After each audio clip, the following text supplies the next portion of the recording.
सभी विद्यार्थियों का बहुत बहुत स्वागत है। प्रस्तुत है झारखंड पीजीटी हिंदी के सिलेबस में लगा हुआ मोहन राकेश जी का नाटक आषाढ़ का एक दिन। देखिए इसका कवर पृष्ठ है ये। इसके पात्र देख लेते हैं। इसके पात्र हैं, प्रमुख पात्र अंबिका ग्राम की एक वृद्धा है, मल्लिका उसकी पुत्री है, कालिदास कवि, दंतुल राजपुरुष, मातुल कवि मातुल है, निक्षेप ग्राम पुरुष है, विलोम ग्राम पुरुष, रंगिड़ी नागरी है, संगिनी ये भी नागरी है, अनुस्वार अधिकारी है और अनुनासिक भी अधिकारी है, और प्रिय गुमंजरी राजकन्या और कवि पत्नी है। इसका पहला अंक शुरू होता है बारिश से। पर्दा उठने से पूर्व हल्का हल्का मेघ गर्जन और वर्षा का शब्द, जो पर्दा उठने के अनंतर भी कुछ क्षण चलता रहता है, फिर धीरे धीरे धीमा पड़कर विलीन हो जाता है। पर्दा धीरे धीरे उठता है। एक साधारण प्रकोष्ठ, दीवारें लकड़ी की हैं, परंतु निचले भाग में चिकनी मिट्टी से पोती गई हैं। बीच बीच में गेरू से स्वास्तिक चिन्ह बने हैं। सामने का द्वार अंधेरी ड्योढ़ी में खुलता है। उसके दोनों ओर छोटे छोटे ताक हैं, जिनमें मिट्टी के बुझे हुए दिए रखे हैं। बाई ओर का द्वार दूसरे प्रकोष्ठ में जाने के लिए है। द्वार खुला होने पर उस प्रकोष्ठ में बिछे तल का एक कोना ही दिखाई देता है। द्वारों के किवाड़ भी मिट्टी से पोते गए हैं और उन पर गेरू एवं हल्दी से कमल तथा शंख बनाए गए हैं। दाईं ओर बड़ा सा झरोखा है, जहां से बीच बीच में बिजली कौंधती दिखाई देती है।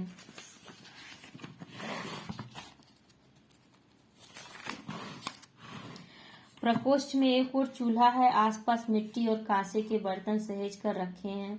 दूसरी ओर झरोखे से कुछ हटकर 3-4 बड़े कुंभ रखे हैं, जिन पर कालिक और काई जमी है। उन्हें कुशा से ढका कर ऊपर पत्थर रख दिए गए हैं। झरोखे से सटा एक लकड़ी का आसन है, जिस पर बाघ छाल बिछी है।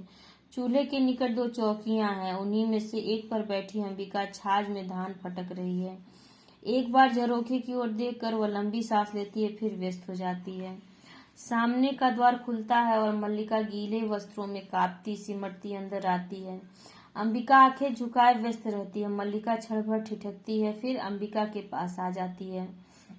मल्लिका, आषाढ़ का पहला दिन और ऐसी वर्षा, माँ ऐसी धारासार वर्षा, दूर दूर तक की उपत्यकाएं भीग गईं। और मैं भी तो, देखो ना माँ, कैसी भीग गई हूँ। अंबिका उस पर सिर से पैर तक एक दृष्टि डालकर फिर व्यस्त हो जाती है। मल्लिका घुटनों के बल बैठकर उसके कंधे पर सिर रख देती है। गई थी कि दक्षिण से उड़कर आती हुई बकुल पंक्तियों को देखूंगी, और देखो सब वस्त्र भिगो आई हूँ। उसके केसों को चूमकर खड़ी होती है और ठंड से सिहर जाती है। सूखे वस्त्र कहाँ है माँ? इस तरह खड़ी रही तो जुड़ा जाऊंगी। तुम बोलती क्यों नहीं? अंबिका आक्रोश की दृष्टि से उसे देखती है। अंबिका, सूखे वस्त्र अंदर तल पर हैं। मल्लिका, तुमने पहले ही निकाल कर रख दिए। अंदर को चल देती है। तुम्हें पता था मैं भीग जाऊंगी, और मैं जानती थी तुम चिंतित होगी, परंतु माँ। द्वार के पास मुड़कर अंबिका की ओर देखती है। मुझे भीगने का तनिक खेद नहीं, भीगती नहीं तो आज मैं वंचित रह जाती। द्वार से टेक लगा लेती है। चारों ओर धुआंरे मेघ घिर आए थे। मैं जानती थी वर्षा होगी, फिर भी मैं घाटी की पगडंडियों पर नीचे नीचे उतरती गई। एक बार मेरा अंकुश भी हवा ने उड़ा दिया, फिर बूंदें पड़ने लगी। अंबिका से आंखें मिल जाती हैं। वस्त्र बदल लूं, फिर आकर तुम्हें बताती हूँ। वह बहुत अद्भुत अनुभव था माँ, बहुत अद्भुत। अंदर चली जाती है। अंबिका उठकर फटके हुए धान को एक कुंभ में डाल देती है और दूसरे कुंभ से नया धान निकाल लेती है। अंदर के प्रकोष्ठ से मल्लिका के शब्द सुनाई देते रहते हैं। बीच बीच में उसकी झलक भी दिखाई दे जाती है। नील कमल की तरह कोमल और आर्द्र वायु की तरह हल्का और स्वप्न की तरह चित्रमय। मैं चाहती थी उसे अपने में भर लूं और आंखें मूंद लूं। मेरा तो शरीर भी निचुड़ रहा है। माँ, कितना पानी इन वस्त्रों ने पिया है। ओह, शीत की चुभन के बाद उष्णता का यह स्पर्श गुनगुनाने लगती है। कुवलय दल नीलय रुन्नतय यस्तो नम्रय। गीले वस्त्र कहाँ डाल दूं माँ? यहीं रहने दूं? मृदु पवन विधुरतय मंद मंदम चलद्वि अपहृतमिव चेतस्तयोदय सेन्द्र चापय पथिक जन वधूनाम तद्वियोगाकुलानाम। बाहर आ जाती है। माँ, आज के वे क्षण मैं कभी नहीं भूल सकती। सौंदर्य का ऐसा साक्षात्कार मैंने कभी नहीं किया। जैसे वह सौंदर्य अस्पृश्य होते हुए भी मांसल हो। मैं छू सकती थी, देख सकती थी, पी सकती थी। तभी मुझे अनुभव हुआ कि यह क्या है जो भावना को कविता का रूप देता है। मैं जीवन में पहली बार समझ पाई कि क्यों कोई पर्वत शिखरों को सहलाती मेघ मालाओं में खो जाता है, क्यों किसी को अपने तन मन की अपेक्षा आकाश में बनते मिटते चित्रों का इतना मोह रहता है। क्या बात है माँ, इस तरह चुप क्यों हो? अंबिका, देख रही हो मैं काम कर रही हूँ। मल्लिका, काम तो तुम हर समय करती हो, परंतु हर समय इस तरह चुप नहीं रहती। अंबिका के पास आ बैठती है। अंबिका चुपचाप धान फटकती रहती है। मल्लिका उसके हाथ से छाछ ले लेती है। मैं तुम्हें काम नहीं कर दूंगी, मुझसे बात करो। अंबिका, क्या बात करो? मल्लिका, कुछ भी कहो, मुझे डांटो कि भीग कर क्यों आई हो, या कहो कि तुम थक गई हो इसलिए शेष धान मैं फटक दूं, या कहो कि तुम घर में अकेली थी इसलिए तुम्हें अच्छा नहीं लगता था। अंबिका, मुझे सब अच्छा लगता है। छाछ उससे ले लेती है। और मैं घर में दुकेली कब होती है? तुम्हारे यहाँ रहते मैं अकेली नहीं होती। मल्लिका, मैं तुम्हें काम नहीं करने दूंगी। फिर छाछ उसके हाथ से ले लेती है और कुंभों के पास रख देती है। मेरे घर में रहते भी तुम अकेली होती हो। कभी तो मेरी भर्त्सना करती हो कि मैं घर में रहकर तुम्हारे सब कामों में बाधा डालती हूँ, और कभी कहती हो पीठ के पीछे से उसके गले में बाँह डाल देती है। मुझे बता, तुम इतनी गंभीर क्यों हो? अंबिका, दूध हटा दिया, शर्करा मिला लो और पी लो। मल्लिका, नहीं, तुम पहले बताओ। अंबिका, और जाकर थोड़ी देर तल पर विश्राम कर लो, मुझे अभी।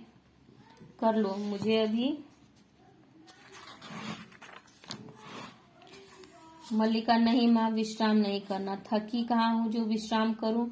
मुझे तो अब भी अपने में बरसाती बूंदों की पुलक का अनुभव हो रहा है। रोम अभी तक सीज रहे हैं।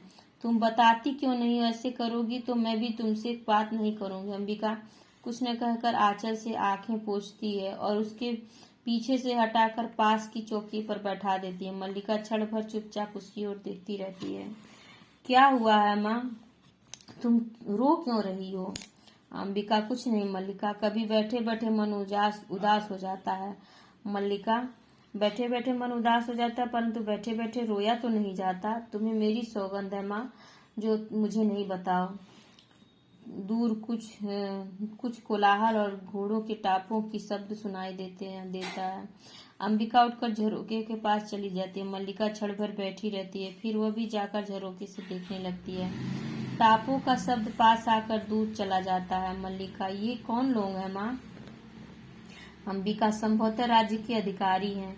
मल्लिका, ये यहाँ क्या कर रहे हैं? अंबिका, जाने क्या कर रहे हैं। कभी वर्षों में ये आकृतियां यहाँ दिखाई देती हैं, और जब भी दिखाई देती हैं कोई न कोई अनिष्ट होता है। कभी युद्ध की सूचना आती है, कभी महामारी की। लंबी सांस लेती है। पिछली महामारी में जब तुम्हारे पिता की मृत्यु हुई तब भी मैंने ये आकृतियां यहाँ देखी थी। मल्लिका सिर से पैर तक सिहर जाती है।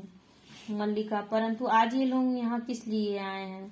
अंबिका, ना जाने किस लिए आए हैं। अंबिका फिर छाछ उठाने जा लगती है, परंतु मल्लिका उसे बांह से पकड़कर रोक देती है। मल्लिका, माँ, तुमने बात नहीं बताई। अंबिका पल भर उसे स्थिर दृष्टि से देखती रहती है। उसकी आंखें झुक जाती हैं।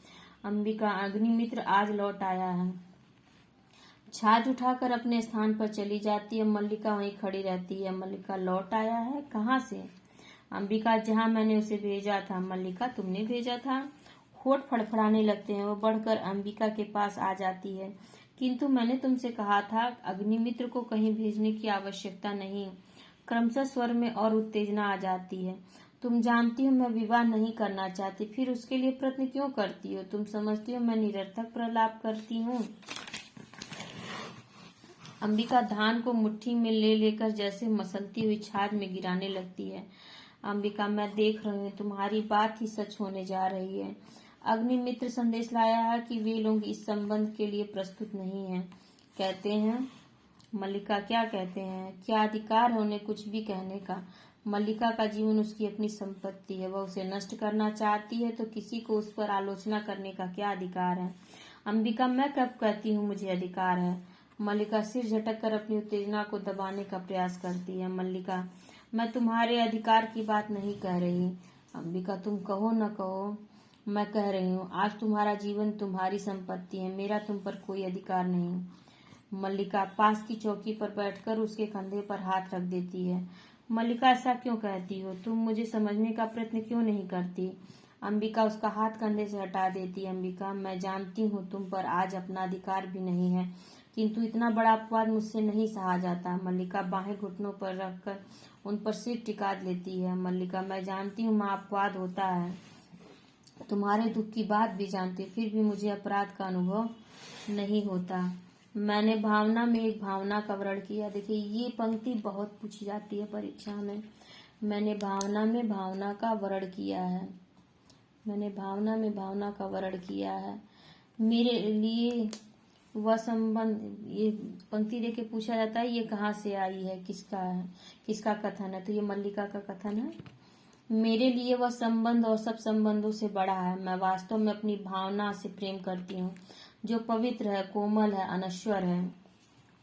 अंबिका के चेहरे पर रेखाएं खींच जाती हैं। अंबिका, और मुझे ऐसी भावना से वितृष्णा होती है, पवित्र, कोमल और अनश्वर है। मल्लिका, माँ, तुम मुझ पर विश्वास क्यों नहीं करती? अंबिका, तुम जिसे भावना कहती हो वो केवल छलना और आत्म प्रवंचना है। भावना में भावना का वर्ण किया है। मैं पूछती हूँ, भावना में भावना का वर्ण क्या होता है? उससे जीवन की आवश्यकताएं किस तरह पूरी होती है? भावना में भावना का वर्ण है।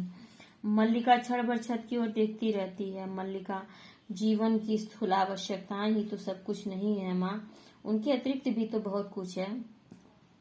अंबिका फिर ध्यान भटकने लगती है। अंबिका, होगा, मैं नहीं जानती। मल्लिका कुछ क्षण अंबिका की ओर देखती रहती है। मल्लिका, सच तो यह है माँ कि ग्राम की अन्य व्यक्तियों की तरह तुम भी उन्हें संदेह और वितृष्णा की दृष्टि से देखती हो। अंबिका, ग्राम के अन्य लोग उसे उतना नहीं जानते जितना मैं जानती हूँ।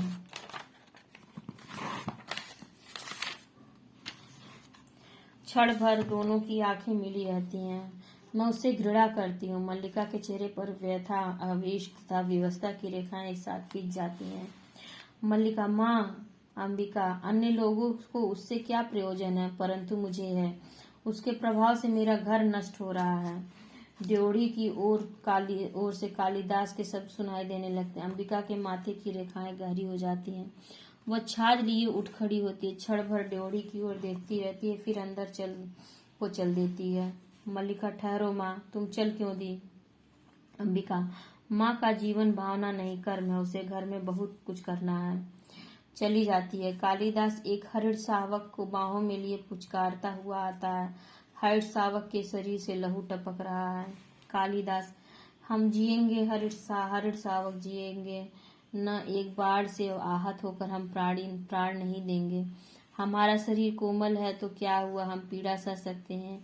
एक बाढ़ प्राण ले सकता है तो उंगलियों का कोमल स्पर्श प्राण दे भी सकता है। हमें नए प्राण मिल जाएंगे, हम कोमल अंतर आस्तरण पर विश्राम करेंगे, हमारे अंगों पर धृत का लेप होगा।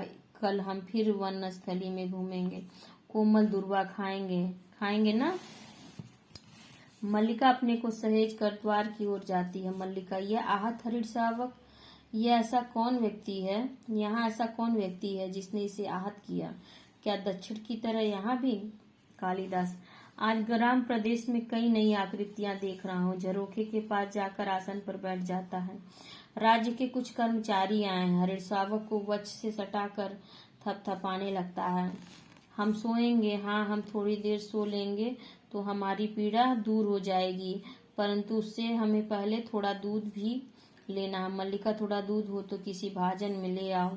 मल्लिका, माँ ने दूध हटा कर रखा, देखती हूँ। चूल्हे के निकट रखे बर्तनों के पास जाकर देखने लगती है। अभी अभी 2-3 राज कर्मचारियों को हमने घोड़ों पर आते देखा। माँ कहती है, जब भी ये लोग आते हैं कोई न कोई अनिष्ट होता है। वर्षा के रोमांच के बाद मुझे यह सब बहुत विचित्र लगा। दूध का बर्तन उठाकर दूध खुले बर्तन में उड़ेलने लगती है। माँ आज बहुत रुष्ट है। कालिदास हरिण शावक को बाहों में झुलाने लगता है।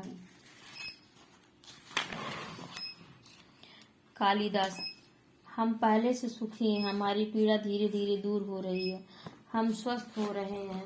न जाने रुई जैसे कोमल शरीर पर उससे बाढ़ छोड़ते बना कैसे। यह कुलांच भरता मेरी गोद में आ गया। मैंने कहा तुझे वहां से ले चलता हूँ जहाँ तुझे अपनी माँ की सी आंखें और उसका सा ही स्नेह मिलेगा। मल्लिका की ओर देखता है। मल्लिका दूध लिए पास आती है। मल्लिका सच? माँ आज बहुत रुष्ट है। माँ को अनुमान हो गया होगा कि वर्षा में मैं तुम्हारे साथ थी, नहीं तो इस तरह भीग कर न आती। माँ को अपवाद की बहुत चिंता रहती है। कालिदास, दूध मुझे दे दो और इसे बाहों में ले लो। दूध का भाजन उसके हाथ में से ले लेता है। मल्लिका हरिणशावक को बाहों में लेकर उसका मुंह दूध के निकट ले जाती है। कालिदास भाजन को उसके और निकट कर देता है। हम दूध नहीं पिएंगे। नहीं, हम ऐसा हट नहीं करेंगे, हम दूध अवश्य पिएंगे। राजपुरुष दंतुल ड्योढ़ी से आकर द्वार के पास रुक जाता है। क्षण भर वह उन्हें देखता रहता है कि कालिदास हरिण का मुंह दूध से मिला देता है। ऐसे ऐसे दंतुल बढ़कर उसके निकट आता है। दंतुल, दूध पिलाकर इसके मांस को और कोमल कर लेना चाहते हो? कालिदास और मल्लिका चौंक कर उसे देखते हैं। मल्लिका हरिणशावक को लिए बीड़ा थोड़ा पीछे हट जाती है। कालिदास दूध का भाजन आसन पर रख देता है। कालिदास, जहाँ तक मैं जानता हूँ हम लोग परिचित नहीं हैं। तुम्हारा एक अपरिचित घर में आने का साहस कैसे हुआ? दंतुल एक बार मल्लिका की ओर देखता है, फिर कालिदास की ओर। दंतुल, कैसी आकस्मिक बात है कि ऐसा ही प्रश्न तुमसे पूछना चाहता था। हमारा कभी परिचय नहीं, फिर भी मेरे बाढ़ से आहत हरिण को उठा ले आने में तुम्हें संकोच नहीं हुआ। यह तो कहो कि द्वार रक्त बिंदुओं के चिन्ह बने, अन्यथा इन बादलों से घिरे दिन में मैं तुम्हारा अनुसरण कर पाता। कालिदास, देख रहा हूँ तुम इस प्रदेश के निवासी नहीं हो। दंतुल व्यंग्यात्मक हंसी हंसता है। दंतुल, मैं तुम्हारी दृष्टि की प्रशंसा करता हूँ। मेरी वेशभूषा इस बात का परिचय देती है कि मैं यहाँ का निवासी नहीं हूँ। कालिदास, मैं तुम्हारी वेशभूषा को देखकर नहीं कह रहा। दंतुल, तो क्या मेरे ललाट की रेखाओं को देखकर जान पड़ता है? चोरी के अतिरिक्त सामुद्रिक का भी अभ्यास करते हो।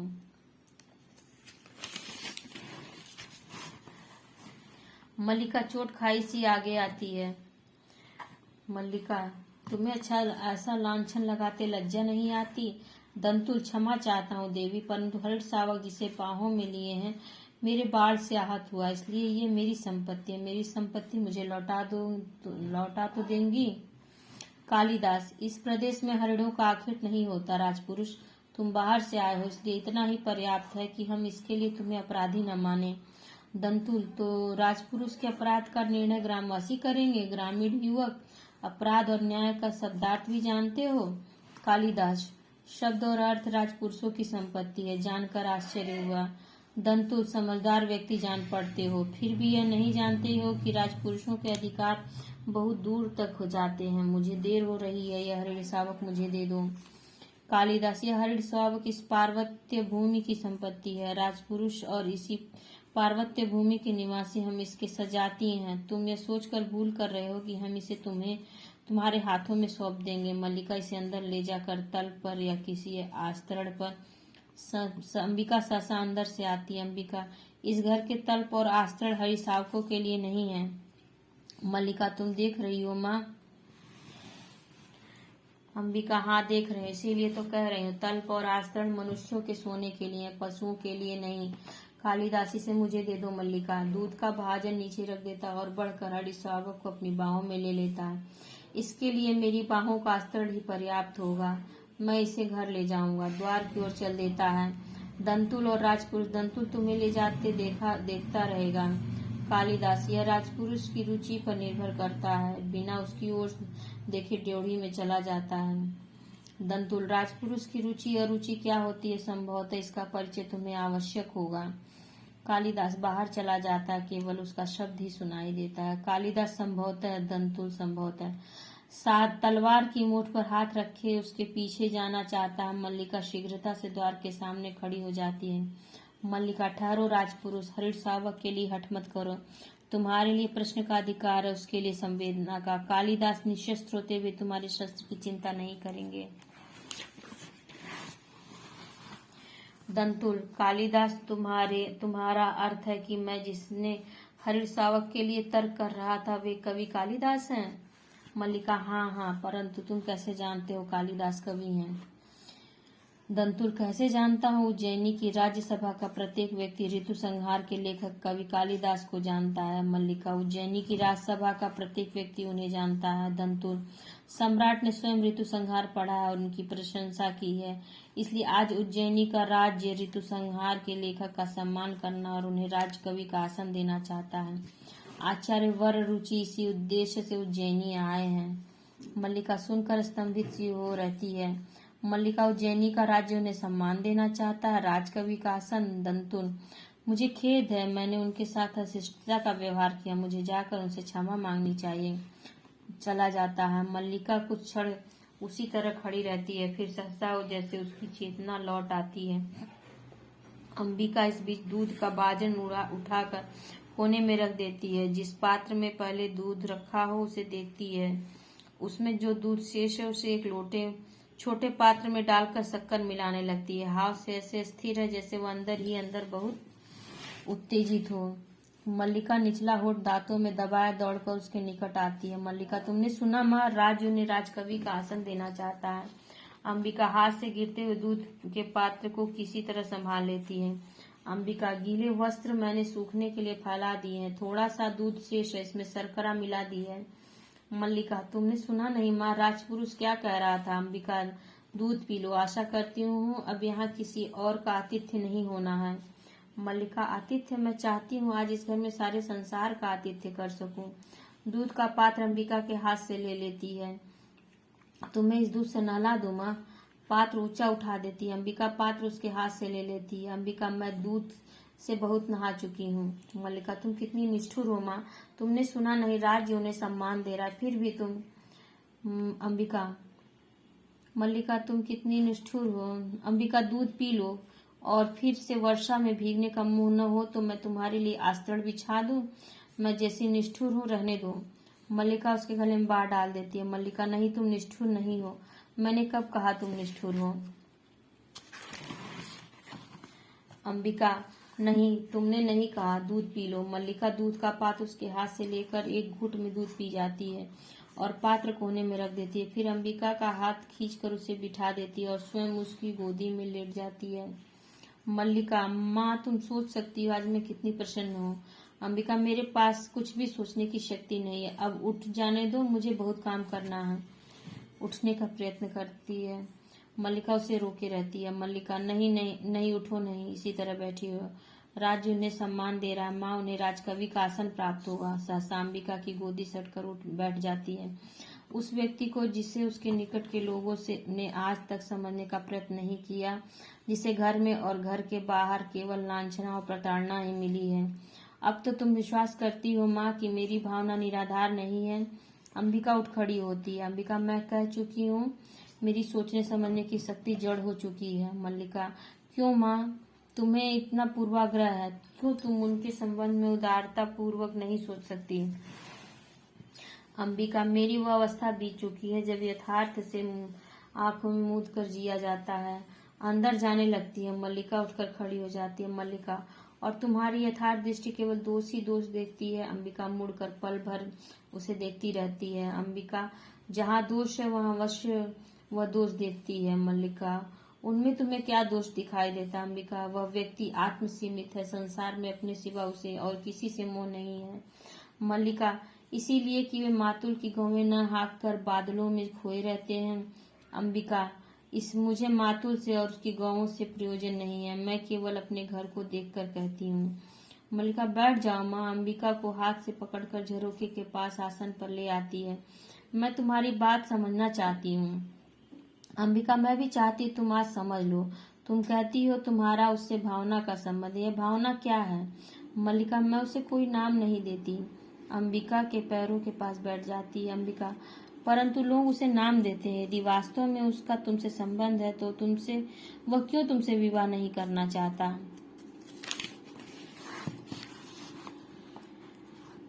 मल्लिका, तुम उनके प्रति सदा अनुदार रही हो माँ। माँ, तुम जानती हो उनका जीवन परिस्थितियों की कैसी विडंबना में बीता है। मातुल के घर में उनकी क्या दशा रही है। उस साधनहीन और अभावग्रस्त जीवन में विवाह की कल्पना ही कैसे की जा सकती थी। अंबिका, और अब जबकि उसका जीवन साधनहीन और अभावग्रस्त नहीं रहेगा, मल्लिका कुछ क्षण चुप रहकर अपने पैरों की ओर देखती है।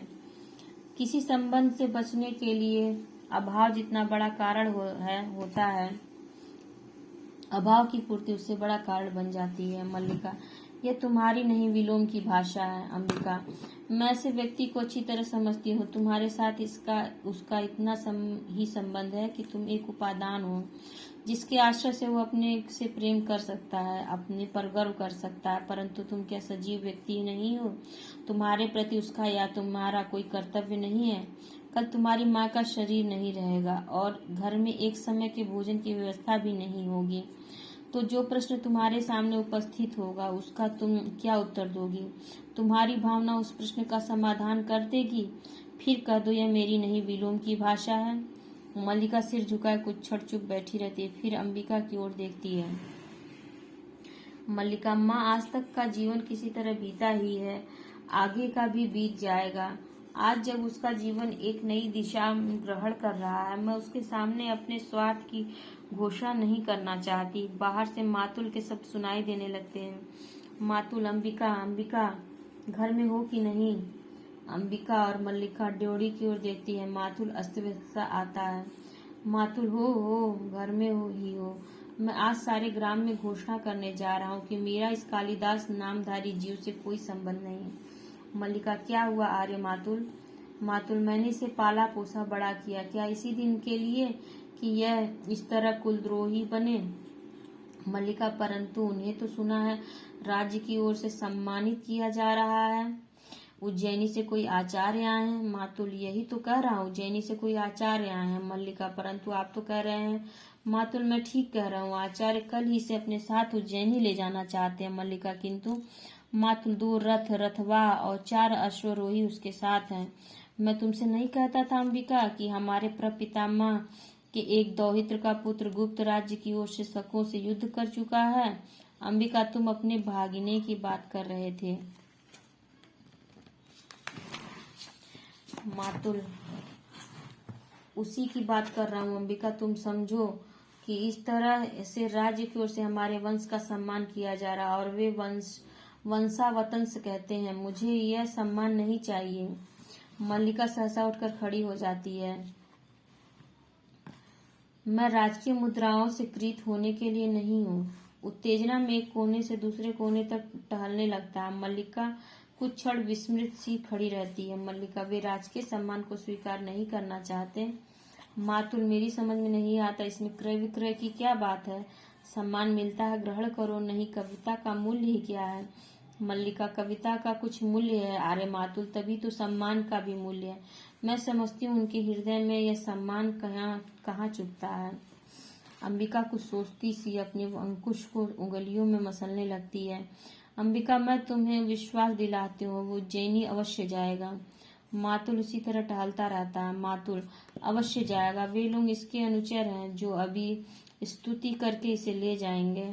अंबिका, सम्मान प्राप्त होने पर सम्मान के प्रति प्रकट की गई उदासीनता व्यक्ति के महत्व को बढ़ा देती है।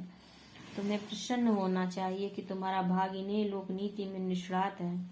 मातुल सहसा रुक जाता है। मातुल, यह लोक नीति है तो मैं कहूंगा कि लोक नीति और मूर्ख नीति दोनों का एक ही अर्थ है। फिर टहलने लगता है। जो व्यक्ति कुछ देता है, धन हो या सम्मान हो, वह अपना मन बदल भी सकता है, और बदल गया तो बदल गया। फिर रुक जाता है। तुम सोचो कि सम्राट रुष्ट भी हो सकते हैं कि एक साधारण कवि ने उनका सम्मान स्वीकार नहीं किया। निक्षेप बाहर से आता है। निक्षेप, मातुल, आप अभी तक यहाँ हैं, आचार्य आपकी प्रतीक्षा कर रहे हैं। मातुल, और तुम यहाँ क्या कर रहे हो? मैंने तुमसे नहीं कहा था कि जब तक मैं लौट कर ना आऊं तुम आचार्य के पास रहना। निक्षेप, परंतु यह भी तो कहा था कि आचार्य विश्राम कर चुके हैं तो तुरंत आपको सूचना दे दूं। मातुल, यह भी कहा था, किंतु वह भी तो कहा था। यह कहाँ तुम्हारी समझ में आ गया? वह नहीं आया। निक्षेप, किंतु मातुल, किंतु क्या? मातुल, मूर्ख है, बता, तुम मुझे मूर्ख समझते हो? निक्षेप, नहीं मातुल, मैं मूर्ख नहीं तो निश्चय ही तुम मूर्ख हो। आचार्य ने क्या कहा? निक्षेप, उन्होंने कहा कि वे आपके साथ इस सारे ग्राम प्रदेश में घूमना चाहते हैं। मातुल के मुख पर गर्व की रेखाएं प्रकट होती हैं। जिस प्रदेश ने कालिदास की कविता को जन्म दिया, मातुल के मुख की रेखाएं वितृष्णा की रेखाओं में बदल जाती हैं। मातुल कालिदास की कविता फिर टहलने लगता। न जाने इतने बड़े आचार्य को इसकी कविता में क्या विशेषता दिखाई देती है। रुक कर अंबिका की ओर देखता। इस व्यक्ति को सामान्य लोक व्यवहार तक का तो ज्ञान नहीं, और तुम लोक नीति की बात कहती हो। आप एक हरिण शावक को गोदी में लिए घर की ओर आ रहे हैं। सौभाग्यवश मैंने बाहर ही देख लिया। मैंने प्रार्थना की कि कवि कुल गुरु यह समय इस रूप में घर में जाने का नहीं। उज्जैनी से एक बहुत बड़े आचार्य आए हैं। आप सुनते ही लौट पड़े, जैसे रास्ते में सांप देख लिया हो। मल्लिका अंबिका के पास आसन पर बैठ जाती है। मातुल फिर टहलने लगता है। मल्लिका तुम मातुल के लिए अंदर से आसन ला दो। मल्लिका उठने लगती है, परंतु मातुल उसे रोक देता है। मातुल, नहीं, मुझे आसन नहीं चाहिए। आचार्य मेरी प्रतीक्षा कर रहे हैं। निक्षेप अंबिका की ओर देखकर मुस्कुराता है। मातुल कोने तक जाकर लौटता है। मैंने कहा, कविवर्य आचार्य आपको साथ उज्जैनी ले जाने के लिए आए हैं। राज्य की ओर से आपका सम्मान होगा। रुक जाता है। सुनकर रुककर चलते अंगारे किसी दृष्टि ने से मुझे देखा। मैं राजकीय मुद्राओं से कृत होने के लिए नहीं हूँ। ऐसे कहा जैसे राजकीय मुद्राएं आपके विरह में खुली जा रही हूँ। और चल दिए। मेरे लिए धर्म संकट खड़ा हो गया कि अनुनय करता हुआ आपके पीछे पीछे आऊं या अभ्यागतों को देखूं। अब इस निक्षेप से आचार्य के पास बैठने को कहकर आया था, और यह धुरीहीन चक्र की तरह मेरे पीछे पीछे चला आया है। निक्षेप, किंतु मातुल, मैं तो समाचार देने आया था। मातुल, और मैं समाचार देने के लिए तुमसे धन्यवाद कहता हूँ। बहुत अच्छा किया। अभ्यागत वहां बैठे हैं और आप समाचार देने यहाँ चले आए। और अब इतना कीजिए कि वे कवि कुल शिरोमणि जहाँ भी हो उन्हें ढूंढ कर ले आइए। बाहर की ओर चल देता है। मेरा कर्तव्य कहता है जैसा भी हो आचार्य के सामने प्रस्तुत करूं, और मन कहता है कि उसे जहां देखूं वहीं चोटी से पकड़कर चला जाता है। निक्षेप, मातुल का तीसरा नेत्र हर समय खुला रहता है। मल्लिका, परंतु कालिदास इस समय है कहाँ? निक्षेप, कालिदास इस समय जगदम्बा के मंदिर में है। मल्लिका, आपने उन्हें देखा है? निक्षेप, देखा है। मल्लिका, परंतु आपने मातुल से नहीं कहा। निक्षेप, मैं नहीं चाहता था कि मातुल इस समय वहां जाए। मल्लिका, क्यों? आप भी नहीं चाहते कि कालिदास? निक्षेप, मैं चाहता हूँ कालिदास उज्जैनी अवश्य जाए, इसलिए मैंने मातुल का इस समय उसके पास जाना उचित नहीं समझा। मातुल को अपने मुंह के शब्द सुनने में ऐसा रस प्राप्त होता है कि वे बोलते ही जाते हैं, परिस्थिति को समझना नहीं चाहते। कालिदास हट कर रहे हैं कि जब तक उज्जैनी से आए अतिथि लौट नहीं जाते वे जगदम्बा के मंदिर में ही रहेंगे, घर नहीं जाएंगे। अंबिका, कैसी विछड़ता है? निक्षेप, विछड़ता? अंबिका, विछड़ता ही तो है। निक्षेप, इसमें विछड़ता क्या है? अंबिका तीखी दृष्टि से निक्षेप को देखती है। अंबिका, राज्य कवि का सम्मान करना चाहता है। कवि सम्मान के प्रति उदासीन जगदम्बा के मंदिर में साधन निरत है। राज्य के प्रतिनिधि मंदिर में आकर कवि की अभ्यर्थना करते हैं। कवि धीरे धीरे आंखें खोलता है। इतना बड़ा नाटक करना विछड़ता नहीं?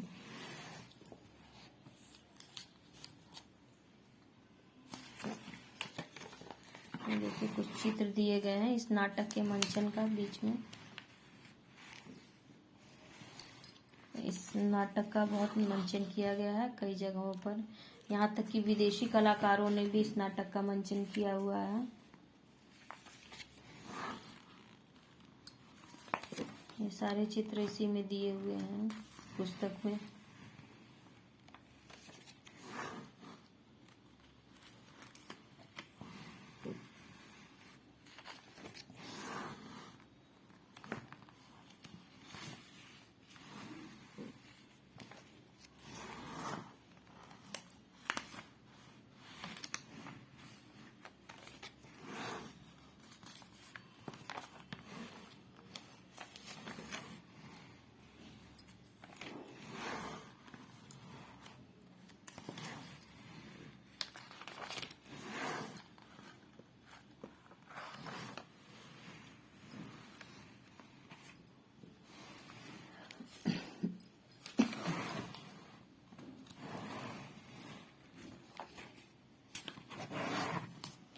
अंबिका व्यस्त रहने का प्रयत्न करती हुई भी व्यस्त नहीं हो पाती। अंबिका, तो उसमें बाधा क्या है निक्षेप? मैंने अनुभव किया है कि उनके हठ के मूल में कहीं कहीं कहीं गहरी कटुता की रेखा है। मल्लिका, मैं जानती हूँ रेखा कहाँ है। कुछ समय पहले एक राजपुरुष से उनका सामना हो चुका है। निक्षेप, उस कटुता को केवल तुम ही दूर कर सकती हो मल्लिका। अवसर किसी की प्रतीक्षा नहीं करता। कालिदास यहाँ से नहीं जाते तो राज्य को कोई हानि नहीं होगी। राजकवि का आसन रिक्त नहीं रहेगा, परंतु कालिदास जो आज हैं जीवन भर वही रहेंगे। एक स्थानीय कवि को लोग आज ऋतु संहार की प्रशंसा कर रहे हैं, वे भी कुछ दिनों में उन्हें भूल जाएंगे। मल्लिका अपने में खोई सी उठ खड़ी होती है। मल्लिका, नहीं, उन्हें इस सम्मान का तिरस्कार नहीं करना चाहिए। यह सम्मान उनके व्यक्तित्व का, उन्हें अपने व्यक्तित्व को उसके अधिकार से वंचित नहीं करना चाहिए। चलिए, मैं आपके साथ जगदम्बा के मंदिर में चलती हूँ। अंबिका सहसा खड़ी हो जाती है। अंबिका, मल्लिका। मल्लिका स्थिर दृष्टि से अंबिका को देखती है। मल्लिका, माँ। अंबिका, मुझे एक बाहर के व्यक्ति के सामने कहना होगा कि मैं इस समय तुम्हारे वहां जाने के पक्ष में नहीं हूँ। निक्षेप, बाहर का व्यक्ति नहीं है अंबिका। अंबिका, मल्लिका, यह एक महत्वपूर्ण क्षण है माँ। माँ, मुझे इस समय अवश्य जाना चाहिए। आइए आर्य। निक्षेप। अंबिका बिना अंबिका की ओर देखे बाहर को चल देती है। अंबिका की आंखों में क्रोध की लहर उठती है जो पराजय के भाव में बदल जाती है। निक्षेप अंबिका के भाव को लक्ष्य करता क्षण भर रुका रहता है। निक्षेप, क्षमा चाहता हूँ। अंबिका मल्लिका के पीछे चला जाता है। अंबिका कुछ क्षण आंखें मूंदे खड़ी रहती है, फिर घर की वस्तुओं को एक एक करके देखती है और जैसे टूटी सी चौकी पर बैठकर थाली के चावलों को मसलने लगती है। आंखों से आंसू उमड़ आते जिन्हें वह आंचल से पोंछ लेती है। प्रकाश कम हो जाता है। अंबिका के कंठ से रुधा सा स्वर निकलता है। अंबिका, भावना, ओह। आंचल में मुंह छिपा लेती है। प्रकाश कुछ और क्षीण हो जाता। तभी ड्योढ़ी के अंधेरे में अग्निकाष्ठ की लौ चमक उठती है। विलोम अग्निकाष्ठ हाथ में लिए बाहर से आता है। अंबिका को इस तरह बैठे देखकर क्षण भर रुका रहता है, फिर पास चला आता है।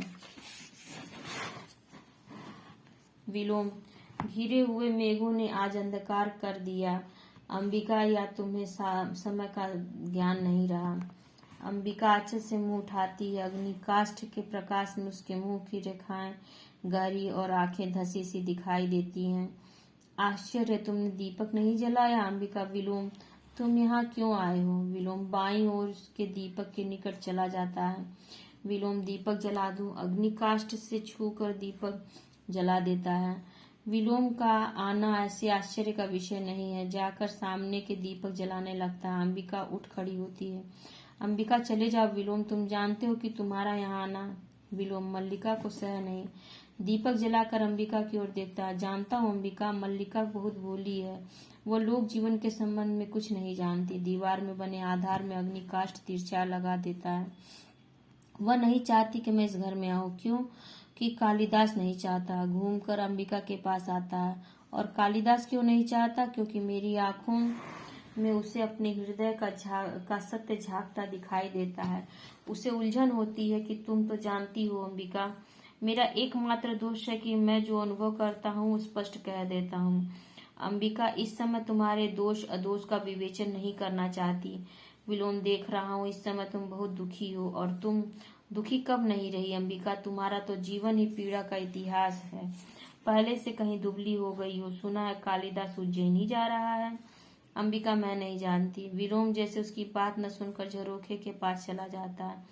विलोम, राज्य की ओर से उसका सम्मान होगा। कालिदास राजकवि के रूप में उज्जैनी में रहेगा।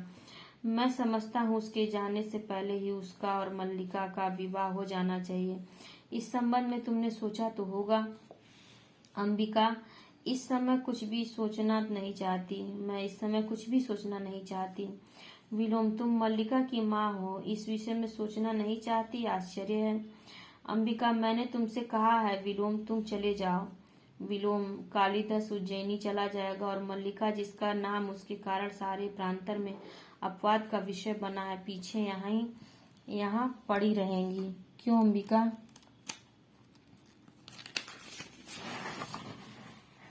अंबिका कुछ न कहकर आसन पर बैठ जाती है। विलोम घूमकर उसके सामने आ जाता है। क्यों तुमने इतने वर्ष सारी पीड़ा क्या इसी दिन के लिए सही है? दूर से देखने वाला भी जान सकता है इन वर्षों में तुम्हारे साथ क्या क्या बीता है। समय ने तुम्हारे मन, शरीर और आत्मा की इकाई को तोड़ कर रख दिया है। तुमने तिल तिल करके अपने को गलाया है। मल्लिका को किसी अभाव का अनुभव न हो, और आज जबकि उसके लिए जीवन भर के अभाव का प्रश्न सामने है, तुम कुछ सोचना नहीं चाहती? अंबिका, तुम ये सब कहकर मेरा दुख कम नहीं कर रहे। विलोम, मैं अनुरोध करती हूँ कि तुम इस समय मुझे अकेली रहने दो। विलोम, मैं इस समय अपना तुम्हारे पास होना बहुत आवश्यक समझता हूँ। अंबिका, मैं ये सब बातें तुमसे नहीं उससे कहने के लिए आया हूँ। आशा कर रहा हूँ कि वह मल्लिका के साथ अभी यहाँ आएगा। मैंने मल्लिका को जगदम्बा के मंदिर की ओर जाते देखा है। मैं यहीं उसकी प्रतीक्षा करना चाहता हूँ। ड्योढ़ी से कालिदास और उसके पीछे मल्लिका आती है। कालिदास, अधिक प्रतीक्षा नहीं करनी पड़ेगी। विलोम, विलोम को देखकर मल्लिका की आंखों में क्रोध और वितृष्णा का भाव उमड़ आता है और वह झरोखे की ओर चली जाती है। कालिदास विलोम के पास आ जाता है। मैं जानता हूँ तुम कहाँ, किस समय और क्यों मेरे साक्षात्कार के लिए उत्सुक होते हो। कहो, आजकल किस नए छंद का अभ्यास कर रहे हो? विलोम, छंदों का अभ्यास मेरी वृत्ति नहीं। कालिदास, मैं जानता हूँ तुम्हारी वृत्ति दूसरी है। क्षण भर उसकी आंखों में देखता रहता है। उस वृत्ति ने संभवतः छंदों का अभ्यास सर्वथा छुड़ा दिया है। विलोम, आज निसंदेह तुम छंदों के अभ्यास पर गर्व कर सकते हो। अग्निकाष्ठ के पास जाकर उसे सहलाने लगता है। प्रकाश उसके मुख पर पड़ता है। सुना राजधानी से निमंत्रण आया है? कालिदास, सुना मैंने भी है। तुम्हें दुख हुआ? विलोम, दुख, हाँ, बहुत। एक मित्र के बिछुड़ने का किसे दुख नहीं होता। कल ब्रह्म मुहूर्त में ही चले जाओगे। कालिदास, मैं नहीं जानता। विलोम, मैं जानता हूँ। आचार्य कल ब्रह्म मुहूर्त में लौट जाना चाहते हैं। राजधानी के वैभव में जाकर ग्राम प्रांतार को भूल तो नहीं जाओगे? एक दृष्टि मल्लिका पर डालकर फिर कालिदास की ओर देखता है। सुना है वहां जाकर व्यक्ति बहुत व्यस्त हो जाता है। वहां के जीवन में कई तरह के आकर्षण है, रंगशालाएं, मदिरालय और तरह तरह की विलास भूमियां। मल्लिका के भाव में बहुत कठोरता आ जाती है। मल्लिका, आर्य विलोम, यह समय इस और स्थान इन बातों के लिए नहीं है। मैं इस समय आपको यहाँ देखने की आशा नहीं कर रही थी। विलोम, मैं जानता हूँ इस समय मुझे यहाँ देखकर प्रसन्न नहीं हो, परंतु मैं अंबिका से मिलने आया था। बहुत दिनों से भेंट नहीं हुई थी। यह कोई ऐसी अप्रत्याशित बात नहीं है। कालिदास, विलोम का कुछ भी करना अप्रत्याशित नहीं है। हाँ, कहीं कुछ न करना अप्रत्याशित हो सकता है। विलोम, यह वास्तव में प्रसन्नता का विषय है कालिदास, कि हम दोनों एक दूसरे को इतनी अच्छी तरह समझते हैं। निसंदेह मेरे स्वभाव में ऐसा कुछ नहीं है जो तुमसे छिपा हो। क्षण भर कालिदास की आंखों में देखता रहता है। विलोम, क्या है एक असफल कालिदास और कालिदास एक सफल विलोम? हम कहीं एक दूसरे के बहुत निकट पड़ते हैं। अग्निकाष्ठ के पास से हटकर कालिदास के निकट आ जाता है। कालिदास, निसंदेह सभी विपरीत एक दूसरे के बहुत निकट पड़ते हैं। विलोम, अच्छा है, तुम इस सत्य को स्वीकार करते हो। मैं उस निकटता के अधिकार से तुमसे एक प्रश्न पूछ सकता हूँ? संभव है फिर कभी तुमसे बात करने का अवसर ही प्राप्त न हो। एक दिन का व्यवधान तुम्हें हमसे बहुत दूर कर देगा ना? कालिदास, क्यों? वर्षों का व्यवधान भी विपरीत को विपरीत से दूर नहीं करता। मैं तुम्हारा प्रश्न सुनने के लिए उत्सुक हूँ। विलोम बहुत पास आकर उसके कंधे पर हाथ रख देता है। विलोम, मैं जानना चाहता हूँ कि तुम अभी तक वही कालिदास हो ना?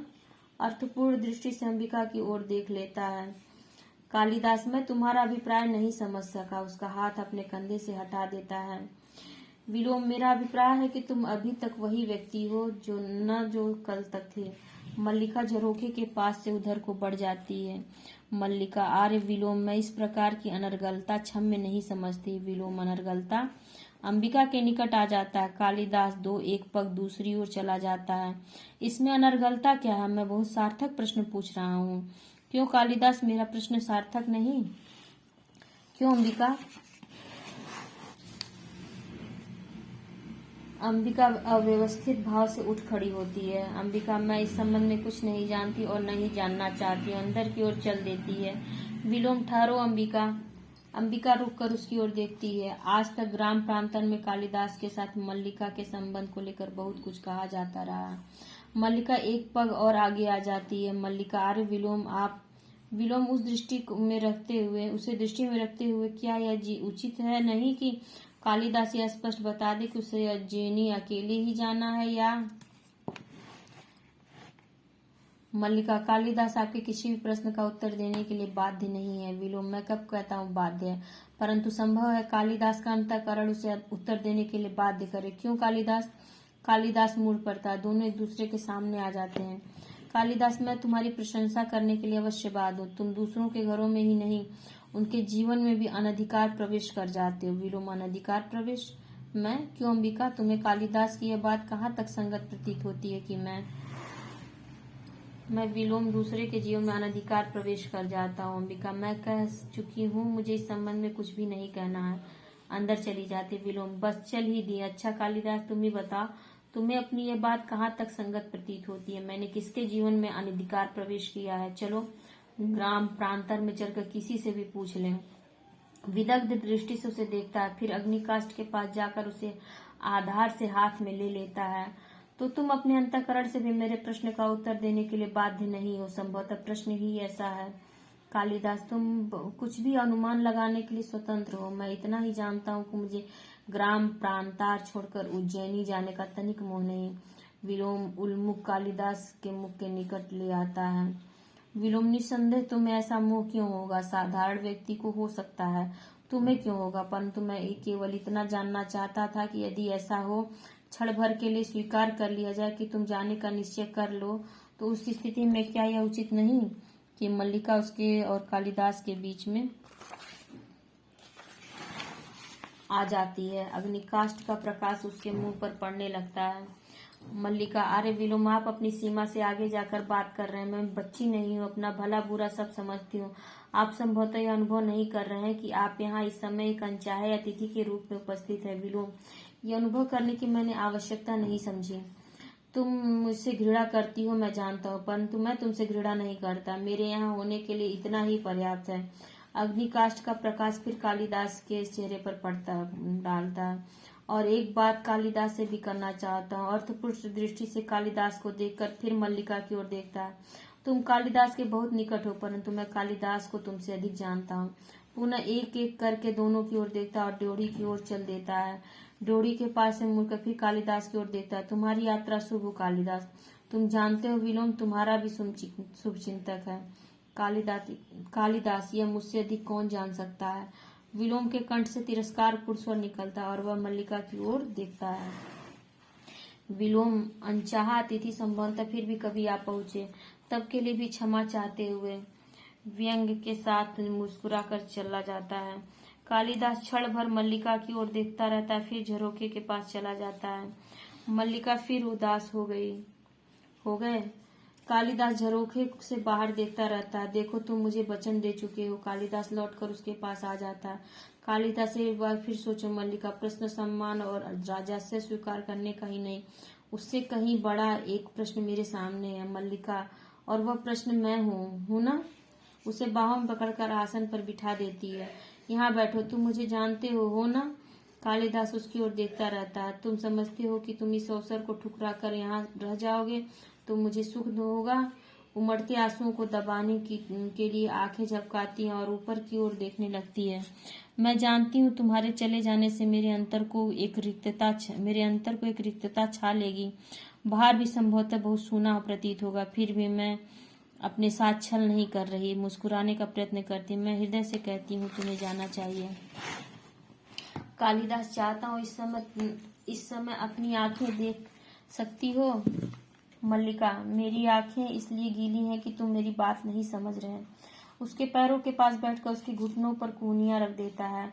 तुम यहाँ से जाकर भी मुझसे दूर हो सकते हो। यहाँ ग्राम प्रांतर में रहकर तुम्हारी प्रतिभा को विकसित होने का अवसर कहाँ मिलेगा? यहाँ लोग तुम्हें समझ नहीं पाते। वे सामान्य की कसौटी पर तुम्हारी परीक्षा करते हैं। कोनियों पर ठोड़ी भी रख देती है। विश्वास करते हो ना कि मैं तुम्हें जानती हूँ कि कोई भी रेखा तुम्हें घेर ले तो तुम घिर जाओगे। मैं तुम्हें घेरना नहीं चाहती, इसलिए कहती हूँ जाओ। कालिदास पूरी तरह नहीं समझ रही मल्लिका, प्रश्न तुम्हारे घेरने का नहीं। मल्लिका शब्दों की चुभन अनुभव करके अपनी मुद्रा स्वाभाविक बनाए रखने का प्रयत्न करती है। कालिदास जैसे सोचता सा उठ खड़ा होता है और टहलने लगता है। मैं अनुभव करता हूँ कि यह ग्राम प्रांतार मेरी वास्तविक भूमि है। मैं कई सूत्रों से इस भूमि से जुड़ा हूँ। उन सूत्रों में तुम हो, यह आकाश है और यह मेघ है। यहाँ की हरियाली है, हरिणों के बच्चे हैं, पशुपाल हैं। रुककर मल्लिका की ओर देखता है। यहाँ से जाकर मैं अपनी भूमि से उखड़ जाऊंगा। मल्लिका आसन पर कूनी रखे उसे टेक लगा देती है। मुझे लगता है वीडियो काफी बड़ी हो गई है। अब इसका मैं सेकंड पार्ट में बनाऊंगी इससे आगे। आप सभी का बहुत बहुत धन्यवाद।